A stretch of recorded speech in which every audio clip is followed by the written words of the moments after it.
Hello friends, स्वागत है देवा स्टडी पॉइंट आईक्यू में। मैं देवेंद्र। हम आज इस वीडियो में बायोलॉजी के टॉप 50 क्वेश्चनों की चर्चा करेंगे। आप किसी भी कॉम्पिटिटिव एग्जाम की तैयारी कर रहे हो तो आपके लिए वीडियो इंपॉर्टेंट रहने वाला है, तो पूरा वीडियो एंड तक देखते रहना है। और लास्ट में मैंने क्वेश्चन पूछा, उसका आंसर आपको कमेंट में देना है और 50 में से आपके कितने क्वेश्चन राइट हो रहे हैं ये भी आपको कमेंट में बताना है। आज हमारा टेस्ट नंबर 3 है। टेस्ट नंबर 1 और 2 नहीं देखा तो आप चैनल पे इसकी प्ले लिस्ट में जाकर देख सकते हैं। सारे क्वेश्चन इंपॉर्टेंट और सिलेक्टेड है। तो स्टार्ट करते हैं। पहला क्वेश्चन है, विटामिन सी का सबसे अच्छा स्रोत है। विटामिन सी का सबसे अच्छा स्रोत, important, very very important question है। ये क्वेश्चन बार बार पूछा जाता है। तो विटामिन सी का सबसे अच्छा स्रोत है आंवला। ठीक है, विटामिन सी का सबसे अच्छा स्रोत कौन सा है? आंवला है। अगला क्वेश्चन है, तंबाकू की पत्तियों में होता है। तंबाकू की जो पत्तियां होती है उनमें क्या होता है? तो उसमें आपका राइट हो जाएगा साथियों, निकोटीन होता है। तंबाकू की पत्तियों में क्या होता है? निकोटीन होता है। पौधों के किस भाग से कॉफी प्राप्त होती है? पौधों के किस भाग से कॉफी प्राप्त होती है? तो आपका इसमें राइट हो जाएगा साथियों, पौधे के किस भाग से कॉफी प्राप्त की जा सकती है? तो राइट हो जाएगा जड़ों से। जो पौधा होता है कॉफी का, उसकी जड़ों से कॉफी प्राप्त की जाती है। ठीक है, ए ऑप्शन आपका इसमें राइट हो जाएगा। अगला क्वेश्चन है, लौंग होता है एक, लौंग होता है, क्या होता है लौंग? लौंग एक होता है शुष्क पुष्प कलिका। क्या होता है? शुष्क पुष्प कलिका होता है। फूल गोभी के पौधे का कौन सा भाग खाया जाता है? फूल गोभी का पौधा होता है, उसका कौन सा भाग है जो खाया जाता है? तो राइट हो जाएगा साथियों, पुष्पक्रम भाग है, वो खाया जाता है। ठीक है, अगला क्वेश्चन है, चाय के पौधे का वानस्पतिक नाम क्या है? चाय के पौधे का वानस्पतिक नाम। अगर आपको ये सारे क्वेश्चन पीडीएफ में प्राप्त करना है तो टेलीग्राम चैनल का लिंक दिया हुआ है डिस्क्रिप्शन में, ज्वाइन करके सारे क्वेश्चन आप पीडीएफ में भी प्राप्त कर सकते हैं। तो चाय के पौधे का वानस्पतिक नाम आपसे पूछा जाए तो आपका इसमें राइट हो जाएगा साथियों, थियासाइनेसिस। क्या हो जाएगा? थियासाइनेसिस हो जाएगा।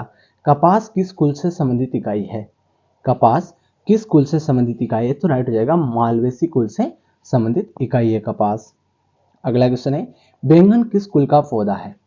बैंगन है, ये किस कुल का पौधा है? तो राइट हो जाएगा साथियों, सोलेनेसी कुल का पौधा है बैंगन। अगला क्वेश्चन है, आम का वानस्पतिक नाम क्या है? आम का वानस्पतिक नाम आपसे पूछा जाए तो राइट हो जाएगा, मैंजीफेरा इंडिका है। क्या है? मैंजीफेरा इंडिका है। आलू किस कुल से संबंधित इकाई है? आलू है, ये किस कुल से संबंधित इकाई है? तो आपका राइट हो जाएगा साथियों, सोलेनेसी कुल से संबंधित इकाई है। भारत की प्रमुख खाद्य फसल है। भारत की प्रमुख खाद्य फसल कौन सी है? तो राइट हो जाएगा साथियों, चावल है, ये भारत की प्रमुख खाद्य फसल है। दालें किसका एक अच्छा स्रोत है? दालें किसका एक अच्छा स्रोत है? तो दालें होती है वो एक प्रोटीन का अच्छा स्रोत है। और दालों में सबसे ज्यादा प्रोटीन किस में होता है? तो आपको ध्यान होना चाहिए साथियों, सोयाबीन में होता है। किस में होता है?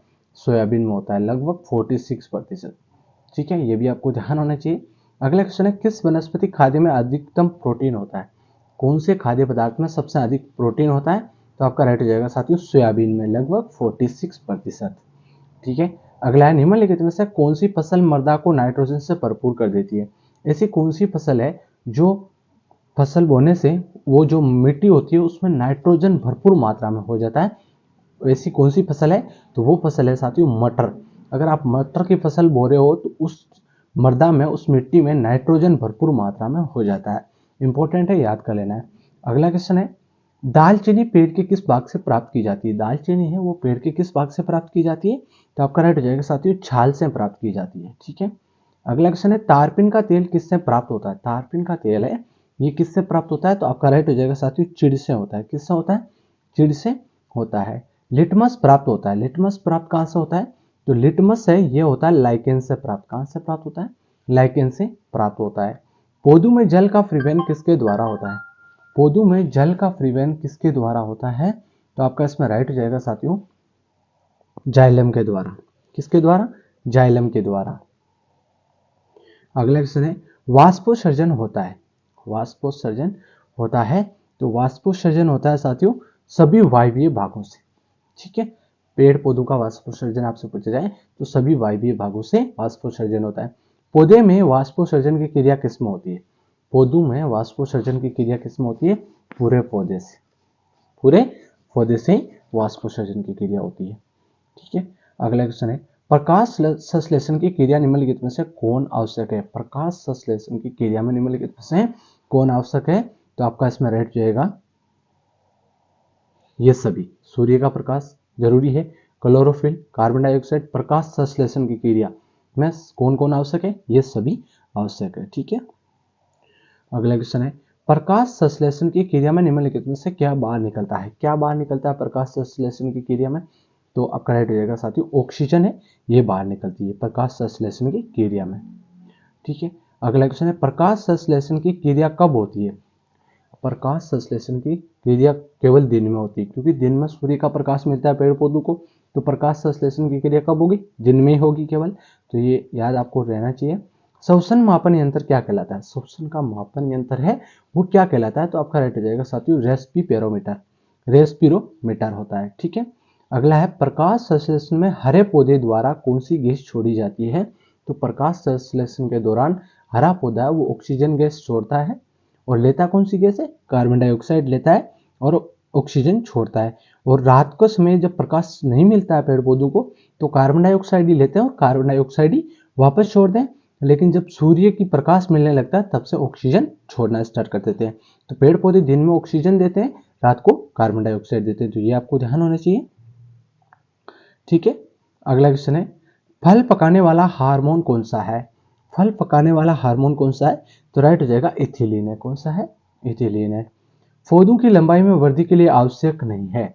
पौधों की लंबाई में वृद्धि के लिए आवश्यक किसका कौन सा नहीं है? सोडियम आवश्यक नहीं है वृद्धि के लिए।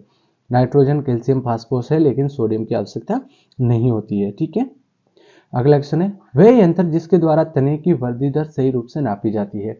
तने की वृद्धि दर सही रूप से नापी जाती है तो वो कौन सा यंत्र है? तो वो है आपका ऑक्जेनोमीटर। कौन सा है? ऑक्जेनोमीटर। पेड़ों की पत्तियों में पाया जाने वाला हरा पदार्थ क्या कहलाता है? पेड़ों की पत्तियों में पाया जाने वाला हरा पदार्थ क्या कहलाता है? क्लोरोफिल कहलाता है साथियों, क्लोरोफिल कहलाता है। अगला क्वेश्चन है पादप रोगों का सबसे उत्तरदायी कारक कौन सा है? पादप रोगों का सबसे उत्तरदायी कारक कौन सा है? तो राइट हो जाएगा फफूंदी। कौन सा है? फफूंदी है। निम्नलिखित में से कौन सा पादप हार्मोन बोने पौधों को लंबा कर देता है तथा फूल बनने में भी मदद करता है? तो कौन सा राइट हो जाएगा इसमें? इसमें आपका राइट हो जाएगा साथियों जिब्रेलिन। जिब्रेलिन राइट हो जाएगा। छुई की पत्ती में गति होती है। छुई की पत्ती में गति होती है तो राइट हो जाएगा कंपानुकुचन में। ठीक है, खेरा रोग किस फसल में से संबंधित है? खेरा रोग किस फसल से संबंधित है? तो आपका राइट हो जाएगा साथियों धान से संबंधित है खेरा रोग। अगला क्वेश्चन है खेरा रोग किसके कारण होता है? खेरा रोग होता है किसके कारण होता है? तो राइट हो जाएगा जस्ता की कमी के कारण। जस्ता की कमी हो धान में, जो मिट्टी में, तो वहां पर खेरा रोग हो जाता है। अगला है नींबू का केकर रोग किस कारण के होता है?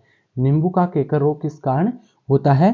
तो आपका राइट हो जाएगा साथियों जीवाणु के कारण होता है। जीवाणु के कारण होता है। मिलीबग किस फसल से संबंधित है? मिलीबग है ये किस फसल से संबंधित है? तो राइट हो जाएगा साथियों सरसों से संबंधित है। अग्नि निर्जा रोग किससे संबंधित है? अग्नि निर्जा रोग है ये किससे संबंधित है? तो राइट हो जाएगा साथियों सेब से संबंधित है। सेब से संबंधित है। आलू में ब्लैक हार्ट कारक कौन है? आलू में ब्लैक हार्ट कारक कौन सा है? तो आपका राइट हो जाएगा साथियों आलू में ब्लैक हार्ट कारक कब होता है? तो ये होता है किसकी कमी से? आपका इसमें राइट हो जाएगा ऑक्सीजन की कमी से।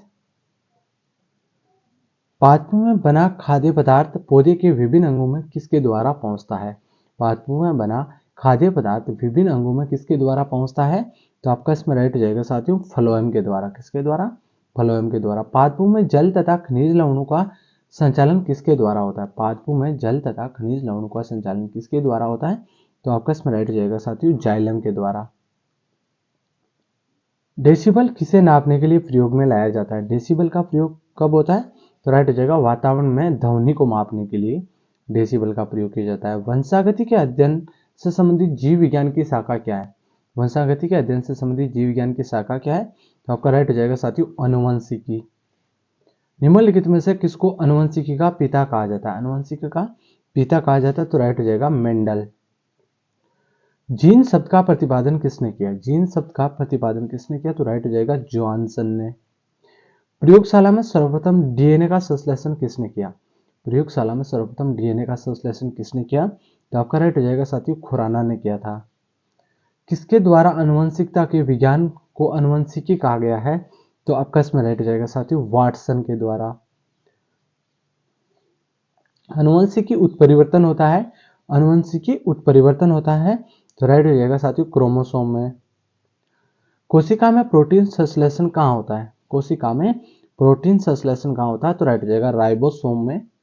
और 80% से अधिक सेल में पाए जाने वाला पदार्थ कौन सा है? तो राइट हो जाएगा साथियों जल है।